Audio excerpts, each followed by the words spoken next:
I'm reading Judges in the JPS translation. I'm in Judges 11.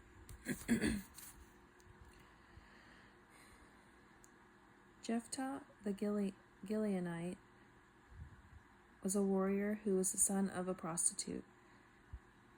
Jephthah's father was Gilead, but Gilead also had sons by his wife, and when the wife's sons grew up, they drove Jephthah out. They said to him, "You shall have no share in your father's property, for you are the son of an outsider." So Jephthah fled from his brothers and settled in the Tob country.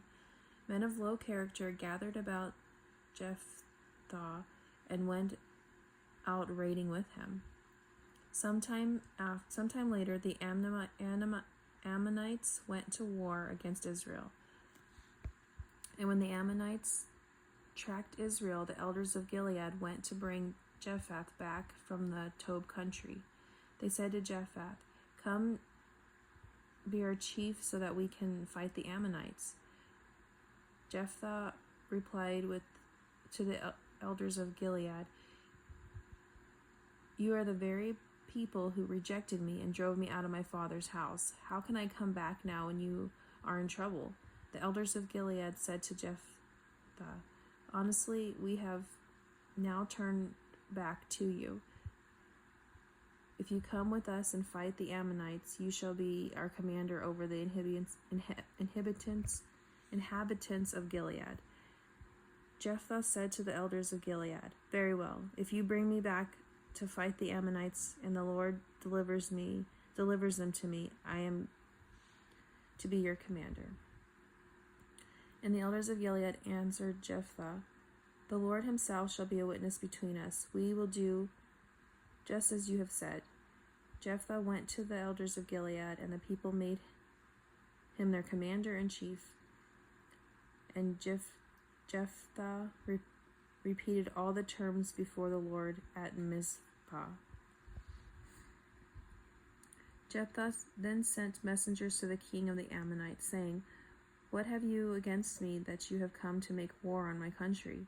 The king of the Ammonites replied to Jephthah's messengers, "When Israel came from Egypt, they seized the land which is mine, from the Arnon to the Jabbok, as far as the Jordan. Now then, restore it peaceably." Jephthah again sent messengers to the king of the Ammonites. He said to them,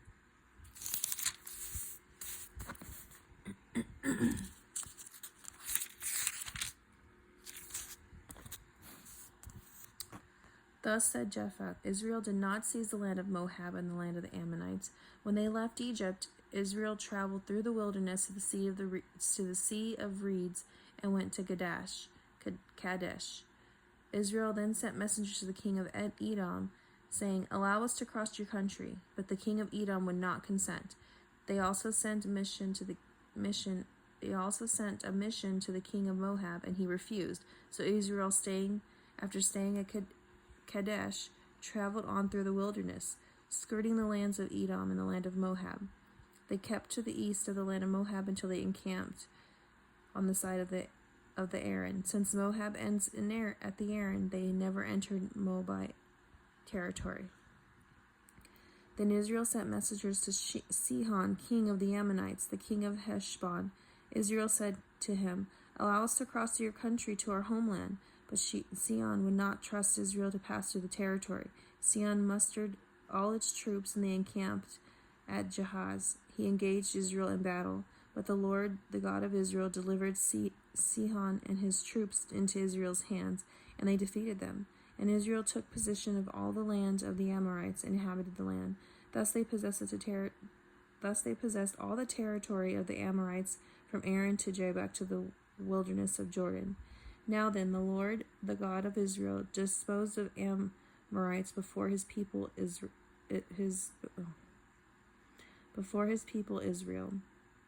And should you possess their land, do you not hold what Chamos, your God, gives you to possess? So we will hold on to everything that the Lord has given us to possess. Besides, are you any better than Balak, son of Zippor, king of Moab? Did he start a quarrel with Israel or go to war with them?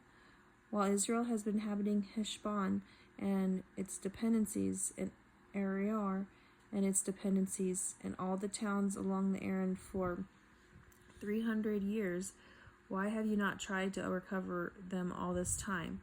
I have done you no wrong, yet you are doing harm and judging war on me. May the Lord who judges decide today between the Israelites and the Ammonites. But the king of the Ammonites paid no heed to the message that Jephthah sent him. Then the Spirit of the Lord came upon Jephthah. He marched through Gilead and Manasseh, passing Mizpeh and Gilead, and from Mizpeh to Gilead he crossed over to the Ammonites. And Jephthah made the following vow to the Lord: if you deliver the Ammonites into my hands, then whatever comes out of the door of my house to meet me on a safe return from the Ammonites shall be the Lord's, and shall be offered by me as a burnt offering. Jephthah crossed over to the Ammonites and attacked them, and the Lord delivered them into his hands. He utterly routed them from Aroer as far as Minnith, 20 towns, all the way to Abel Cherubim. So the Ammonites submitted to the Israelites. When Jephthah arrived at the home in Mizpah, there was his daughter coming out of the meeting from Timbrah and dance. She was an only child and had no other son or daughter. On seeing her, he rent his clothes and said, Alas, daughter, you have brought me low. You have become a troubler, for I have uttered a vow to the Lord, and I cannot retract. Father, she said, you have uttered a vow to the Lord. Do to me as you vowed, seeing that the Lord has vindicated you against the enemies of the Ammonites. She further said to the father, Let it be done for me. Let me be for 2 months, and I will go with my companions and lament upon the hills.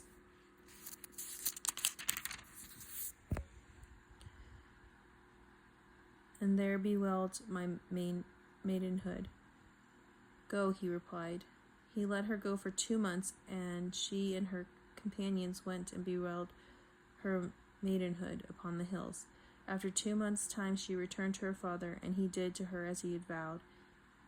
She had never known a man, so it became a custom of Israel for maidens of Israel to go every year 4 days in a year and chant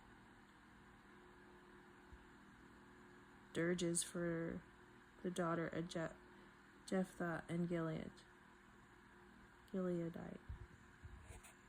What?